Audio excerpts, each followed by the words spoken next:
はいどうも皆さんこんにちは。スターディーの河野健人です。今回ですね、志望校の選び方についてお話していこうと思います。いや、永遠のテーマですよね。だっていい大学たくさんあるから普通絞りきれないんですよ。そんな中でですね、どうやって志望校を選んでいけばいいのか、正解はないのであくまで持論とかになってしまうんですけど、自分の体験談を交えてこうすればきっと後悔しないであろう、そういったね志望校の選び方を今回お話ししていこうかなと思います。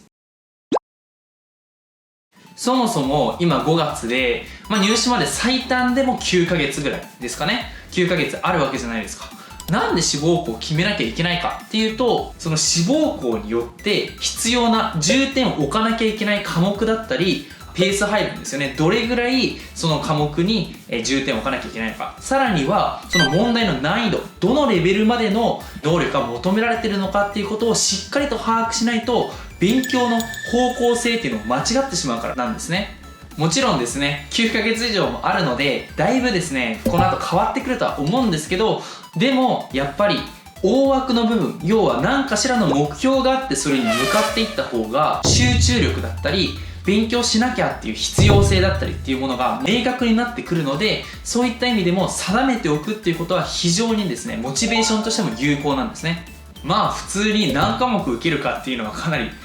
もうこの時点で決めておかないと結構死活問題になってくるじゃないですか。じゃあどういうふうに決めていくかっていうことなんですけど、いろんな要素ありますよね。学費とか、あとその校風だったり、いろんな要素がある中で、結局ですね、何がその大学でやりたいかっていうところが一番重要になってくるわけですよ。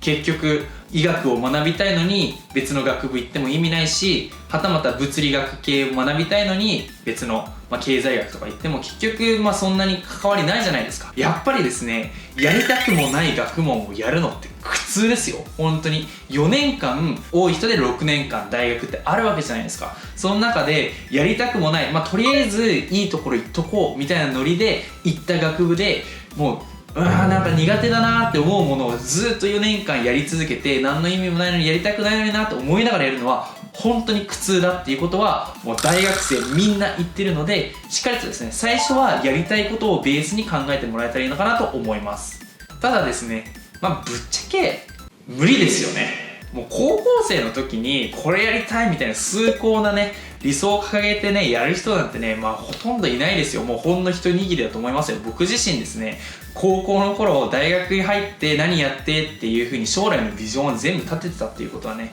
全くないので、もうほんと行き当たりばったりの人生でした。実際この社会状況を考えても、もう1年先ですらどうなってるか分かんないじゃないですか。特に今だったらもう感染症がこんな蔓延して社会状況、経済状況がガラッと変わってみたいな、そんなの誰も予想してなかったわけで、結局高校生のうちに将来のことまで見据えるっていうのはもう無理な話ですよね。じゃあ現実的にですね、どういうふうに志望校を選んでいけばいいかということですね。それについてはまずはもう高校の勉強をしていく中で、自分が好きな科目、数学って面白いなって思えば数学系の高校に行けばいいし、数学系って言っても別に物理学科とか工学科とか、いろんな、そこら辺も全部数学使うので幅広く取っていくというイメージですかね。そういう中で、こういう方向かなっていうのをまず決めると。でその上でどの大学に行けばいいかっていうところは、いろんな要素がありすぎてもう選べないってなったら、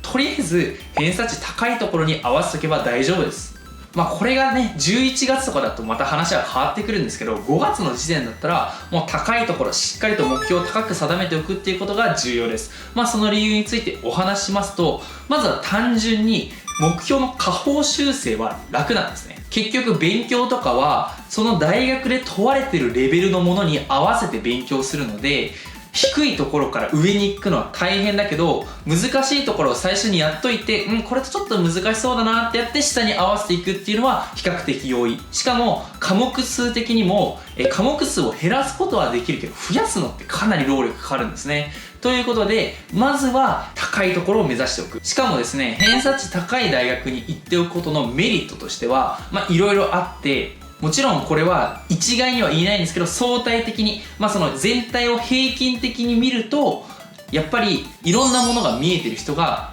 かなり多い。すごい僕自身も東大に入って優秀な人すごい多いなと感じたので、やっぱりですね、そういう周りの環境に恵まれるっていうところはあるかなと思います。あとやっぱりどうしてもですね、学歴じゃないんですよ。人は学歴じゃないっていうふうに言われるけれども、どうしても就活だったり、多少ですね、人と関わる中でそういうバイアスがかかってしまうんですね。やっぱりどうしても学歴っていうものがちょっとはついて回っちゃう、もうそういう日本である以上、もうそれはもうしょうがないこと、そこはもう受け入れるしかなくて、でその日本っていうところで生活する以上、高いところに入っておいて損はないと。とにかく高いところを目標にするっていうことはすごく重要。それはもちろんいいところに入りたいよっていうのはね、もういろんなところが聞こえてくると思うので、単純にそこを目標に設定することの一番のメリットとしては、自分の当たり前のレベルが上がるってことですね。結構ですね、その勉強に限らずなんですけど、すごく重要なことは周りの環境において当たり前のレベルが高いっていうことはすごく重要なんですよ。要は例えば学校があって東大に毎年受からないで、受かる人がいなくて、先生も東大は難しいよっていう風に言っている学校なんだったら、もうそれが当たり前になっちゃってて、そもそも東大っていうものをすごい高いものとして見てしまうんですね。そうすると東大せっかく受かるポテンシャルがあっても、結局ですね、そこから東大までのし上がるような力っていうものはつかない可能性が高いんですよ。一方でポテンシャルがある人だったら、周りの友達が東大のどこ受けんのみたいな、もうそういうノリだったら俺もここ受けるよみたいな感じで、もうそのレベルに合わせられるんですね。もうそれが当たり前だと思って勉強するので、かなりですね受かる確率がどんどん変わっていく。これは精神論じゃなくて実際そうなんですよ。これはですね、僕が受験に関しては割と余裕があったので言えないんですけど、司法試験を受けた時にはすごくね言えることなんですね。僕いろんなところで司法予備試験受かるまでに8ヶ月っていう風に紹介されてるんですけど、最初はですねその8ヶ月無理だと思ってたんですね。なんか来年受かればいいかなっていう風に思ってたんですけど、ある時ですね、たまたまその法学部の人たちと集まる機会があって、その人たちはみんな司法予備試験今年受かろうぜみたいにわーわー言ってて、で僕自身もなんかその波に乗っかって、いや今年受かるよねみたいな、頑張ろうみんなでみたいな、そっから始まったんですよ。もう本当にそれがなければ1年先延ばしにしてたかもしれないけど、みんながなんか受かる、司法予備試験受かろうよみたいなノリでいたから、もうそこに合わせて、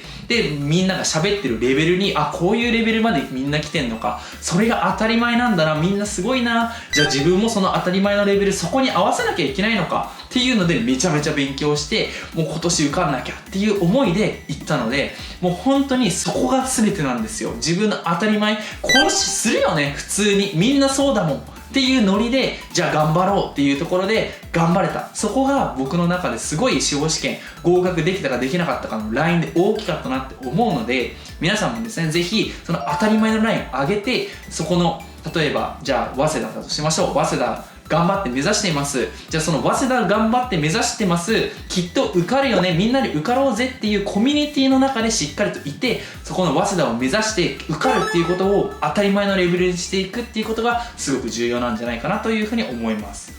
とにかくレベルを高いところ、そこをしっかりと目指すと。そうすることによって自分の当たり前のレベルが上がっていくわけですね。結局はなるべく高いところを目指そうという当たり前の結論に至ってしまったわけなんですけど、でも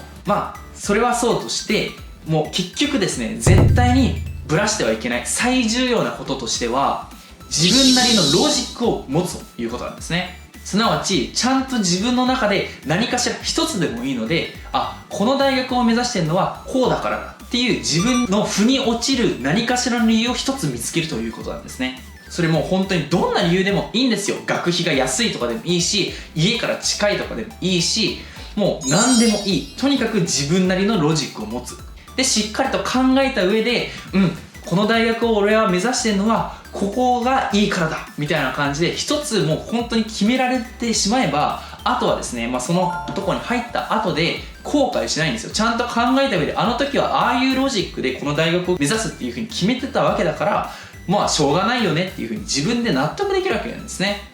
もうあんまり適当に何も考えずにピッて決めてしまったら、あの時ちゃんと考えていけばよかったなっていう風に後悔する種になってしまうわけなんですけど、ちゃんと自分なりのロジックがあれば、あの時ああいう風に考えたからしょうがないかっていう風になるわけですよ。だから志望校を決めるとき崇高な目標を立てなきゃいけないとか、こうなんなきゃいけない、なんかいろんな要素あるなみたいな感じで深く考えることなく、もう本当に自分なりのこれだっていう一つの要素を決めて、なるべく高いところを目指して当たり前の視座を上げる。そうすることによってどんどん勉強が進んでいって、気づいたら自分のレベルが跳ね上がっている。それを目指して頑張るしかないんですね。ひたむきに頑張る。まとめると、この時期5月の志望校の大きな意義は、この5月から始まる勉強ライフの道筋、もう自分の中でどれだけ頑張れるかっていうモチベーションだったり、道筋、何を勉強すればいいのか、どのレベルまで勉強すればいいのかっていう道筋を決めてくれるので、もうその道筋として自分が一番パフォーマンスを発揮できるところに設定するのがいいというのが、今回の結論ですね。ということで皆さん、Just do it!